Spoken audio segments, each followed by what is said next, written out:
is that, dude? Look at what the fuck is she doing?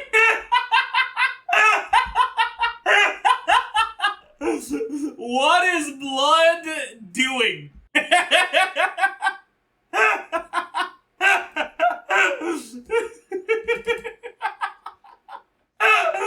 Oh, that's amazing. We gotta watch it in 0.25 speed.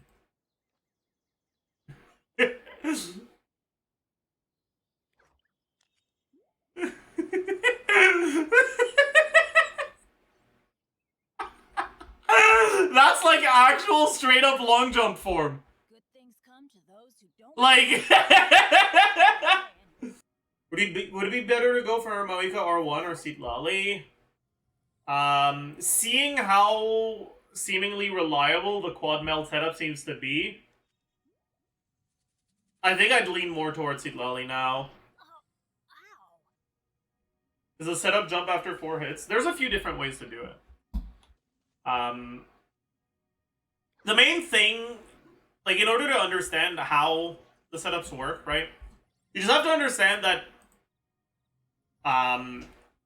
CA1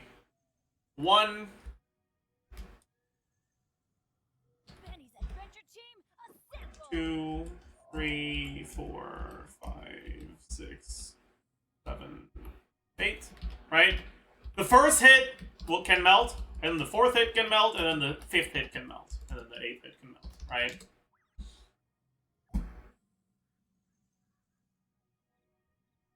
In order to do this without having any sort of interruption, you would need your Citlali's stuff to hit in between hit 4 and 5, right? That's the most important one, because that's the least amount of time between 2 meltable hits. If you just do your default setup, what's going to happen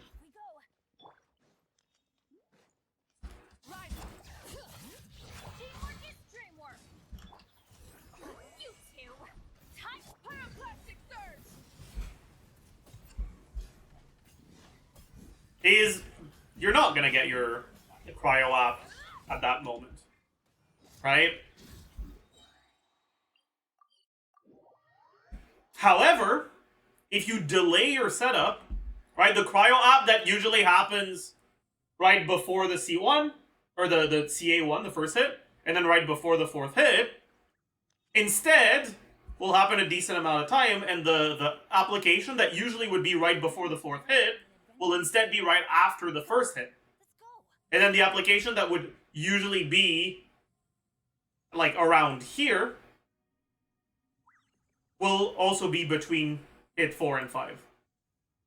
That's if you want to do an uninterrupted charge attack. However, in order to do that, you have to get it right at the start. And that can be kind of annoying.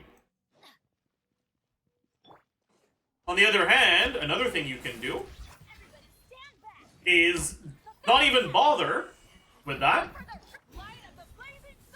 Do your start normally? Fuck. I fucked up. I don't want to talk about it. Thing was too good there.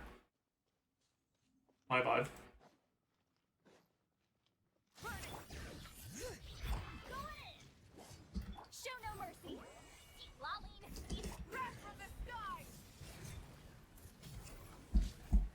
Get to 4, and then jump. And then start it a little bit after.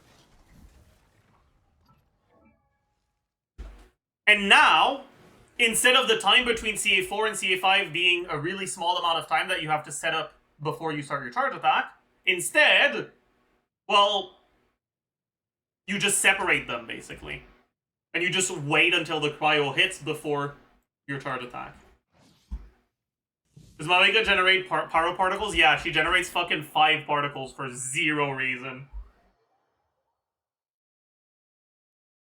They gave her the Arlecchino treatment of having a skill that just generates infinite energy for no reason. Won't Obsidian's 4-set be over then? Obsidian 4-set will generally be over by this attack, yeah. But even then, it's definitely worth it. Just from melting this one, you get more damage than if you were to, like, stop here without melting this one. If you, like, yeah. So losing a small buff on this is... Wait, sorry. Just melting this one and stopping here is more damage than losing your cryo aura and going all the way to 8 charge attacks. That's what I meant to say. Sorry, my brain got confused. But yeah, and then on top of that, even if you lose Obsidian here, it's still, on average, much more damage than this attack if it wasn't melted. You know? Losing 40% crit rate on this attack, you lose a lot less damage than losing melt. Right? Because, like, what you gain in exchange is a melt on Citlali's E hit, which is fucking 0 damage. Ooh, 90% EM scaling and, like, 20% attack scaling. Ooh. Ah! Insane Pogger's melt damage. More damage than a Sino attack. Bro, all of Mavuika's hits are more damage than a Sino rotation. Alright, like... Sorry. That's a little harsh. That's a little too harsh.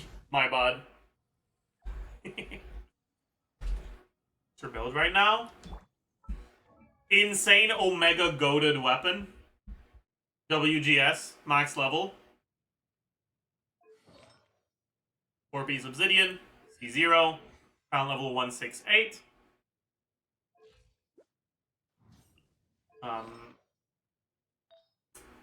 8 roll, but Omega low rolls on a lot of stuff. Flower. This abomination of a 6 roll feather. Actually good 6 roll sands. Insane 9 roll goblet. And pretty good, decent 5 roll circlet.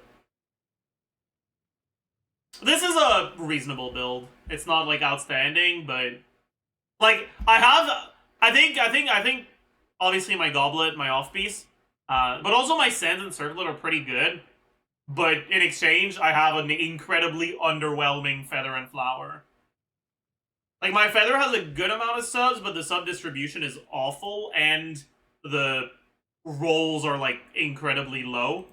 And then the feather is only 6 subs, which is pretty bad when you compare it to the rest, right? Like, if you have a 6 roll sands and a 5 roll circlet, you should not have a 6 roll feather. It should be like a 7 or 8 roll feather at equal luck.